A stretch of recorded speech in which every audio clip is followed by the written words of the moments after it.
2026 को आप शामिल होंगे? देखिए, भारतीय जनता पार्टी ने पहले एंग्लो इंडियंस का जो आरक्षण था वो खत्म कर दिया लोकसभा से और विधानसभाओं से। अब वक्फ बोर्ड पे नजर है उनकी, और इनका हर फैसला कुछ लोगों के लिए होता है, कुछ लोगों को खुश करने के लिए, समाज को बांटने के लिए, समाज में नफरत फैलाने के लिए। नोटबंदी हो गई थी, याद कीजिए क्या कहा था, नोटबंदी हो जाएगी। अगर नोटबंदी हो गई थी तो पैसे कहां से निकल रहे हैं लोगों के पास? सोचो, पैसे कितने निकल रहे हैं। कभी झारखंड में निकल रहे हैं, कभी यूपी में निकल रहे हैं, अब तो दिल्ली में भी निकल रहे हैं। तो नोटबंदी का क्या हुआ? क्या ये योजना किसी और दूसरे तरह के या दूसरे किसी को लाभ पहुंचाने की थी? अखिलेश जी, सदन में आज एक और मुद्दा काफी जोरों शोर से जिसको चर्चा होने की बात की जाती है, वो मुस्लिम आरक्षण को लेकर संविधान बदलने की बात की जा रही थी कांग्रेस के द्वारा। ये बीजेपी ने आरोप लगाया, क्या कहेंगे? ये लंबी बहस है और समय समय पे मांग की गई है, और हम लोग तो जाति जनगणना के पक्ष में हैं, और आरक्षण मिले जो पिछड़े हैं, दलित हैं, और साथ में जो समाज में बहुत पीछे छूट गए हैं, उनको आरक्षण मिलना चाहिए।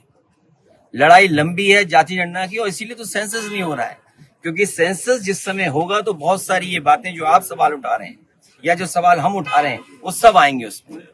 क्या मुस्लिम आरक्षण होना चाहिए? आप भी जानते हो कि धर्म के आधार पर आरक्षण नहीं है। देखिए, पहले उन्हें स्टूल लेके घुमाते थे, अब उन्हें ढाल बना दिया है।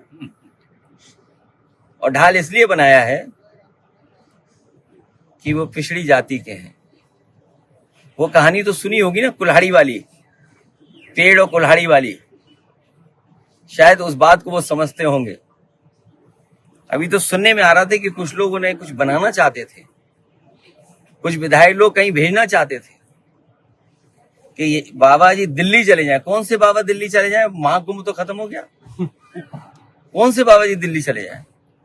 ये बात तो मैं भी नहीं समझ पा रहा हूं कि एक विधायक किस बाबा को दिल्ली भेजने की बात कर रहे थे, और दिल्ली से बहुत दूर नहीं। ये कहीं के विधायक भारतीय जनता पार्टी के अधिकारी को दूध की याद दिला रहे थे कि अगर दूध पिया हो तो सीने पे गोली मार करके दिखा दो। ये भारतीय जनता पार्टी की सरकार है जो जीरो टॉलरेंस की बात कर रहे थे, करप्शन में zero tolerance, law and order पे बात कर रहे थे। शायद ये तस्वीर देख करके आपको लग रहा होगा कि zero tolerance, law and order क्या है।